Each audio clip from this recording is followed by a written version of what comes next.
Je vous mentirais si je vous dirais qu'avec le Rassemblement national, il y aurait zéro agression dans les rues. En revanche, je peux vous assurer qu'avec le Rassemblement national, tout serait fait pour que la récidive, la tentation de la récidive, soit dissuadée par la justice française.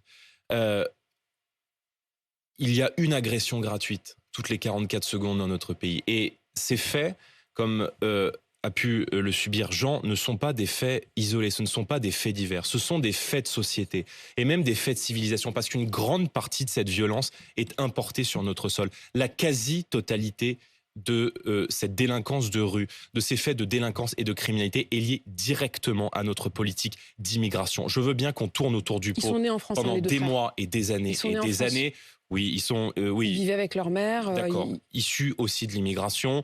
On peut refaire le film des années et des années. Mais il y a un lien aujourd'hui entre cette politique d'immigration complètement anarchique qui est menée sur notre sol, l'acquisition aussi automatique de la nationalité, et notamment le droit du sol. Je reviens d'un territoire à Mayotte, qui est, pardon d'y revenir, un territoire français, qui a choisi par 4 reprises d'appartenir à la République française. Là-bas, vous avez 50% de la population qui est clandestine. Ce sont des Comoriens.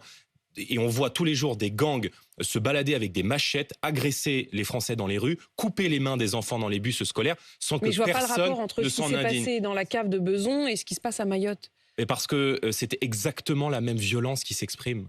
C'est exactement la même impunité de la justice qui s'exprime. Nous défendons un tour de vis en matière pénale. D'abord, est violent. Je pense qu'une grande partie, je ne dis pas que tous les clandestins sont étrangers, mais je dis que la carte de l'immigration est exactement la carte de l'insécurité et de la violence dans notre pays. Tout le monde le dit. On est à Paris aujourd'hui, 75, oui, dont un est récidiviste, connu des services de police. Donc si c'est pas l'immigration, c'est la justice qui est défaillante. Donc il faut un tour de vis en matière pénale. Il faut supprimer les remises automatiques de peine. Il faut rétablir des peines planchées. Il faut créer de nouvelles places de prison. Ça n'a pas été fait. Il faut expulser les délinquants et criminels étrangers. On paye aujourd'hui, la suppression de la double peine par Nicolas Sarkozy qui nous empêche d'expulser les délinquants et criminels étrangers. La France accepte ce qu'aucun autre pays du monde accepterait. Le ministre de l'Intérieur souhaite rétablir la double peine. Oui, très bien. Non mais très bien. Mais je veux dire, le ministre de l'Intérieur, lequel ?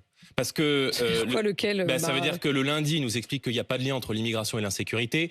Le mardi, il est dans un commissariat à Marseille en nous expliquant que la moitié des interpellés sont issus de l'immigration. Et le mercredi, devant une commission d'enquête parlementaire au Sénat, il y a un Gérald Darmanin qui est opportuniste et qui probablement voit la prochaine élection présidentielle arriver et se dit que c'est peut-être son tour. Moi, je pense qu'on n'enrayera pas la spirale de la violence dans notre pays si on n'arrête pas l'immigration, si on ne maîtrise pas les flux. Et c'est l'occasion de rappeler que Emmanuel Macron a battu tous les records d'immigration dans notre pays. Nous accueillons chaque année l'équivalent de 2 fois la ville de Bordeaux de manière légale, plus les 900 000 clandestins qui sont présents sur le territoire. Donc il faut organiser le traitement de l'asile dans les ambassades et dans les consulats des pays de départ. Et puis il faut une politique d'immigration qui soit beaucoup plus ferme, il y a 2002